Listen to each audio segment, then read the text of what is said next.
Hey everyone, Crazy Canuck coming at you again. Just a quick video about my bees. I started this year. I sold most of my hives last year. I had 2 to start this year, and I just kept splitting them up to 7. This is the way I feed them. I just use jars, and that way I could actually just drive by on the road and see how they're doing. I don't have to actually come and check pails that I can't see through. So that's 7 hives with the jars of sugar water that they're going through. Now in the next week or so I'll be moving them inside. I'm going to be trying something new. I've been researching actually storing them inside in a dark room. There's a few big beekeepers that do that. And there's a little girl who's going to say hi. So that's where the bees are at. Another thing with the sawmill now, I can make my own lumber for beehives, bee boxes, tops, bottoms, everything, which is going to save a lot of money. So that's just a little quick update on the bees. And now I'm going to be hitting the road, or more accurately hitting the yard. I'm pulling the mill out, and we're going to go set up and do some logs that are too big to get through my door. So be right back. Alright, so this is the next tree going on the mill. It's another poplar that was at the end of its life. The trunk on it is almost 2 feet in diameter, 8 feet to the crotches, and this has multiple crotches. We got 1, 2, 3, 4 branches coming off. So the first thing I have to do is take those branches off, which we'll mill up at some point. And I'm going to try cutting it to the roughly 32 to 35 inch width on the widest point at the top, so that it would fit the mill. And then we'll get the mill set up, and we'll get this tree slabbed up. So I got the log on the mill after cutting the branches off, sealed the ends, and all I use is some mist tint paint that you can get at a paint store. This gallon was like $15. Some places sell for 10. You just have to check. As long as it's latex, I will throw a little bit of water in it, and I use that for an anchor seal. So our log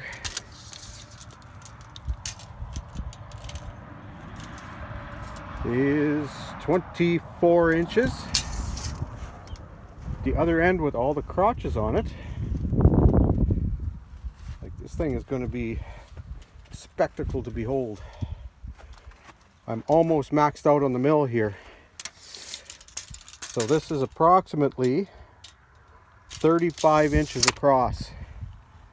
So what I'm planning is to take a slab off the top, or should I say the bottom, and flip it over and slab her up.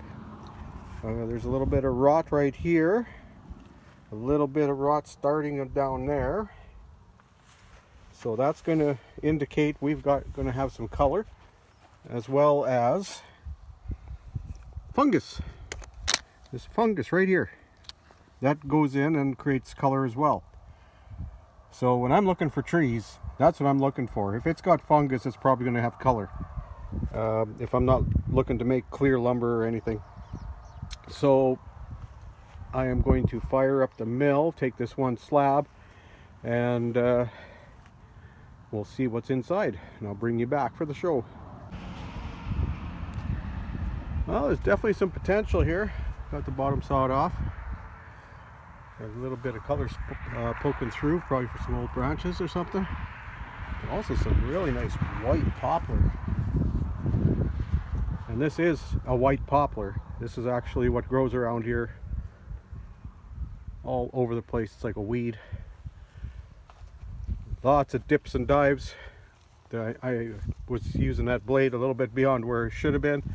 So I'm going to change the blade, get this thing flipped over, and start doing some real slabbing. Be right back. Well, I took 2 cuts off the top after changing the blade. Works much better. But this is tight. This log here actually rubbed the sawdust off of this guide. right there. And on this side, I couldn't clamp this log down. I couldn't even put this up in its normal position. So I had to pull this pin so I could drop this down out of the way. Otherwise the handle was going up against this bolt, or I should say the bolt was going up against the handle. So she's a little tight, but I got 2 slabs cut. Well, 1 slab and 1 top. So we'll move the saw out of the way. Also, I'm using the 2-inch scale for the first time. I've been using just this ruler scale on this side, but I decided to try using the 2-inch scale. So these are all going to be 2-inch slabs all the way down. So let's get rid of this top slab. Toss it over. Hello. Let's get the scraper.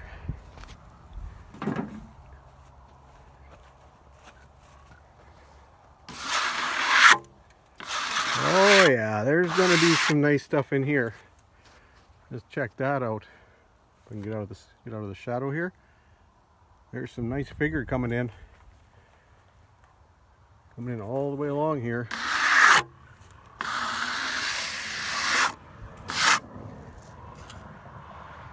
Look at that. Looks promising. Oh, and I never actually got a length on this one. So let's check it out. We are at exactly 8 feet. So this is going to be 8-footer. Slabs are going to be almost 2 feet wide at the center. This is going to be nice.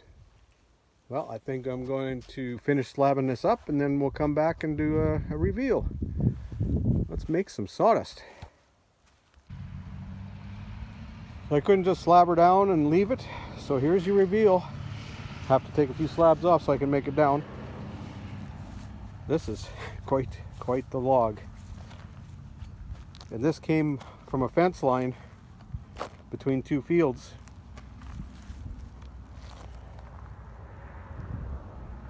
Some pretty crazy stuff.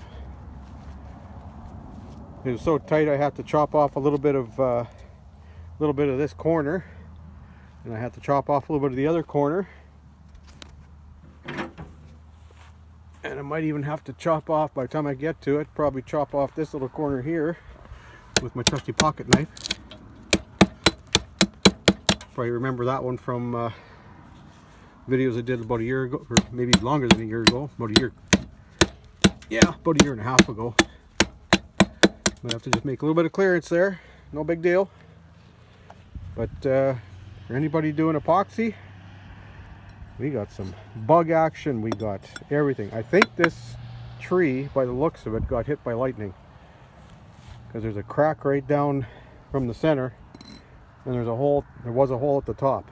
So there's a good chance that this thing got hit by lightning. So I'm gonna get some slabs out of the way here and keep cutting, and I'll come back when she's all done. Well, there you have it, everybody. She's all slabbed up.